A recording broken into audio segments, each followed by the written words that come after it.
Oke, Assalamualaikum warahmatullahi wabarakatuh. Kami dari kelompok 7. Di sini kami akan mempresentasikan mengenai penggunaan aplikasi GIS untuk pemetaan risiko bencana, bencana alam dan longsor untuk memenuhi tugas besar dari mata kuliah Sistem informasi lingkungan dan info. Oke, dari saya dengan Fernand 0071. Saya Saya Zidan Sulaki Niagara dengan 2301115. Saya Muhammad Genta dengan NIM 114230108.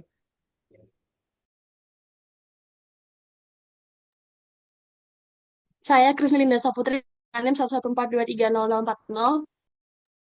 Dan saya Siti Sararedila, NIM 114230028. baik, berikut merupakan presentasi kami.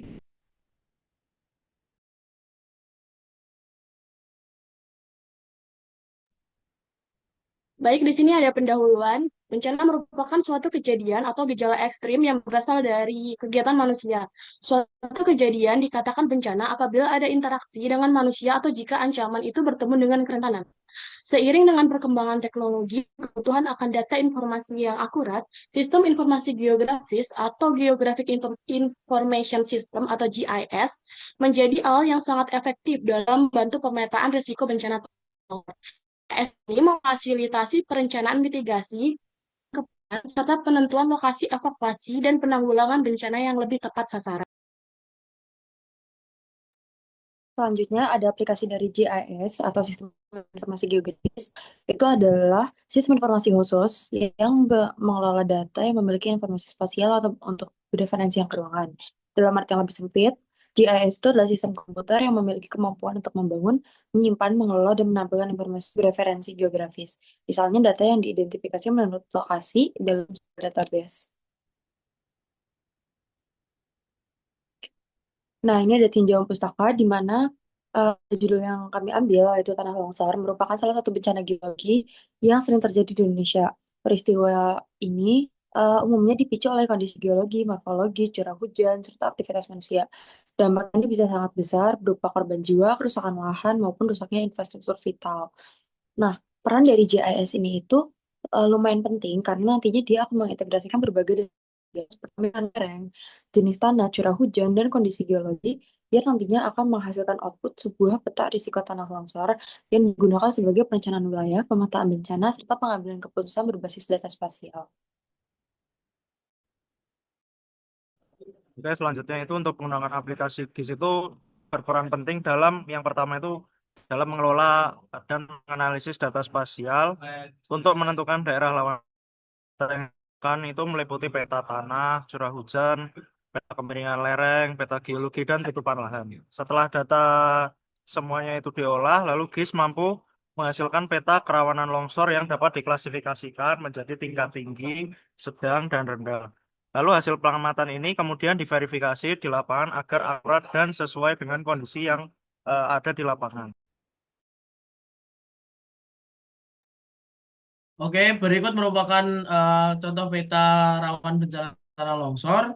Di sini kita menggunakan peta hujan, peta jenis tanah dan yang lainnya untuk membuat peta ini. Dan di situ terdapat klasifikasi dari lokasi-lokasi yang terdapat mengenai klasifikasi tanah longsor. Nah, untuk udah dari peta bencana tanah longsor ini, itu dapat meningkatkan kesadaran masyarakat, memfasilitasi mitigasi dan pencegahan bencana, membantu perencanaan pembangunan, serta mempermudah koordinasi dan penanganan saat terjadi bencana. Peta ini menjadi alat penting untuk mengidentifikasi wilayah berisiko tinggi yang merencanakan langkah-langkah tepat untuk mengurangi dampak bencananya.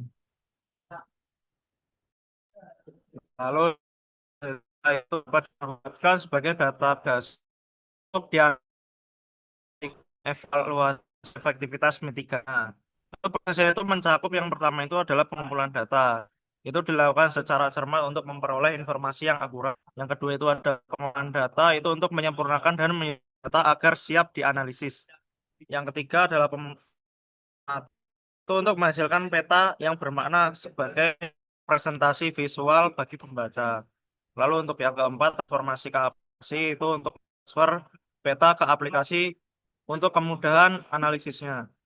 Yang kelima, analisis spasial untuk mengungkap hubungan pola dan tren dari peta yang dibuat.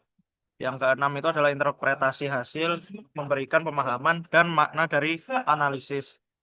Lalu untuk yang ketujuh itu pengambilan keputusan, yaitu untuk menghasilkan strategi yang mendukung perencanaan kota, manajemen bencana, kebijakan lingkungan yang dapat dilakukan.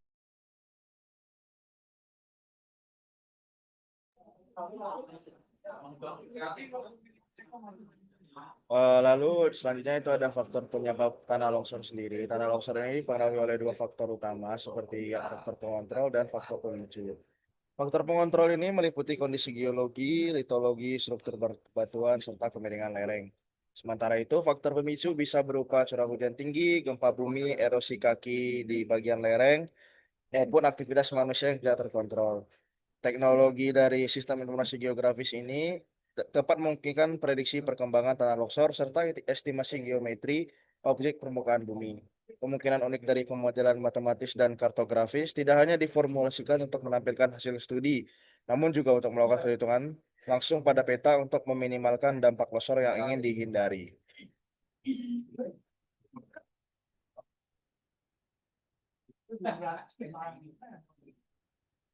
Lalu buat dampak dari tanah longsor sendiri itu ada dua. Salah satunya adalah dari sisi lingkungan. Longsor dapat merusak ekosistem, menghilangkan vegetasi, dan menghambat siklus hidrologi. Lalu dari sisi ekonomi, longsor bisa merusak lahan pertanian, memutus akses jalan, serta menurunkan pendapatan masyarakat. Kehadiran teknologi GIS dapat membantu dalam memprediksi, memodelkan, serta memperkirakan dampak longsor, sehingga langkah mitigasi dapat lebih tepat dan efisien.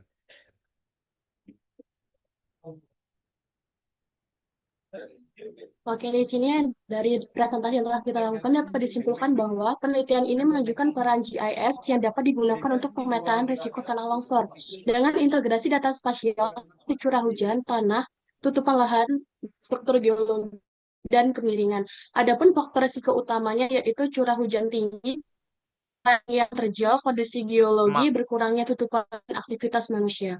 Manfaat pemetaan penggunaan GIS ini dapat digunakan untuk dasar tata ruang dan strategi mitigasi, pembangunan infrastruktur aman, sistem peringatan dini yang dapat menjadikan keputusan pemerintah dan masyarakat.